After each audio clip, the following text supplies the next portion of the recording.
Today, I'm going to show you how to set a mousetrap with a piece of kale.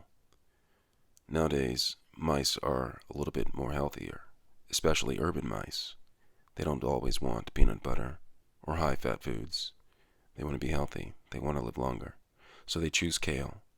So I have a snap trap right here, a classic snap trap, and I have a piece of kale. Now, to set the mousetrap with kale, I'm just going to tear a piece off, so it's not too big, not too small. A healthy portion of kale.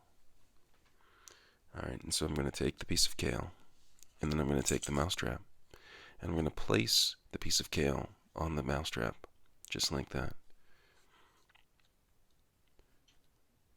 Alright, once I have it placed in the mousetrap, I'm going to pull back the snap, place the arm inside of the slot,